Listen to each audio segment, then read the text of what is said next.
Hello friends, welcome to my channel Dhanashree classes.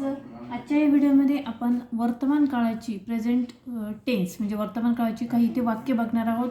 आणि ही जी मराठीची वाक्यरचना आहे त्यानुसार आपण इंग्लिश वाक्य इथे तयार करणार आहोत. बघा, पहिलं जे वाक्य आपण इथे बघणार आहोत ते आहे आपला परिसर स्वच्छ ठेवा. ही मराठीचं वाक्य आहे. आणि मराठीचं वाक्य इंग्रजीमध्ये करताना आपल्याला त्याची वाक्यरचना इथे लक्षात घ्यायची आहे. म्हणजे आपण 1 नंबरला कोणतं वाक्य लिहिणार, कोणता शब्द लिहिणार, 2 नंबरला कोणता शब्द लिहिणार, या पद्धतीने आपण लिहिणार आहोत. ठीक आहे. आता याला अगोदर नंबर देऊन आपण इथे घेणार आहोत. आपला परिसर स्वच्छ ठेवा हे वाक्य आहे. याला आपला हे काय झाला, कर्ता झाला या वाक्यातील, त्याला आपण 1 नंबर देणार आहोत. त्यानंतर 2 नंबर काय आहे, परिसर, आणि स्वच्छ ठेवा 3 नंबर. असे आपण याला नंबर देऊन घेऊया. तर आपला म्हणजे कीप युअर असं लिहिणार आहोत, कीप युअर. आणि परिसर स्वच्छ ठेवा. परिसर स्वच्छ ठेवणं म्हणजे काय, परिसर म्हणजे काय तर सराउंडिंग, आणि स्वच्छ ठेवा म्हणजे काय, क्लीन. Keep your. आता इथे काय सांगितलेलं आहे, इथे एक सजेशन दिलेलं आहे किंवा आज्ञा केलेली आहे असंही आपण म्हणू शकतो. आज्ञा केली म्हणजे आपण इथे कीप लिहिणार आहोत, कीप युअर सराउंडिंग क्लीन. ठीक आहे. पुढचं वाक्य बघा, सावकाश खा. अगदी छोटं वाक्य आहे. याला देखील आपण जर नंबर लिहून घेतले तर या वाक्यातील बघा, कर्ता या वाक्यात आहे का, नाही. त्यानंतर काय, तर कर्त्यानंतर क्रियापद येतं. त्या वाक्यातील क्रियापद आहे खा, तर हे आपण 1 नंबरला घेणार आहोत. आणि त्यानंतर उरलेलं वाक्य आहे ते 2 नंबरला म्हणजे सावकाश. ठीक आहे.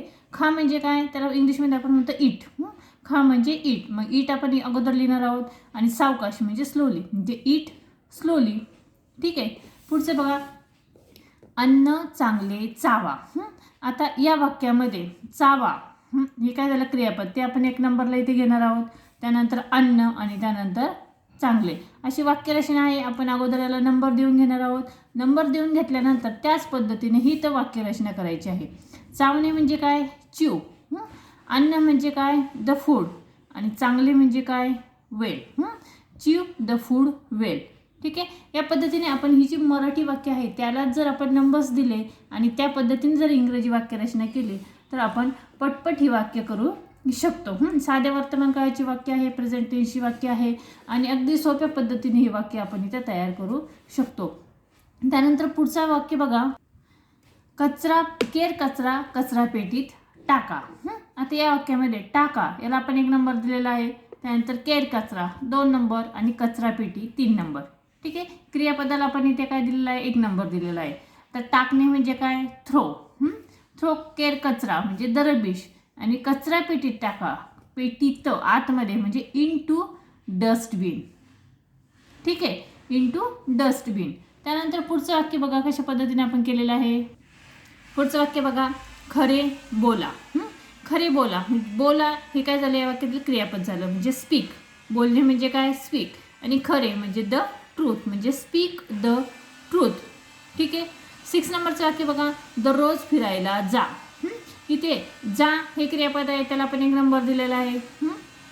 जाणे म्हणजे काय, गो.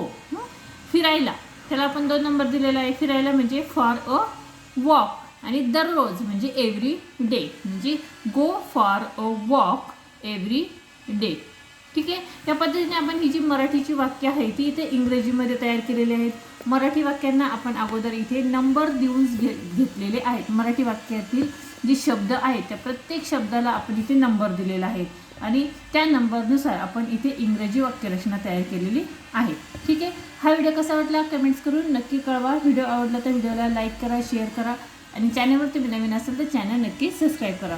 पुन्हा भेटूया पुढच्याच व्हिडिओमध्ये.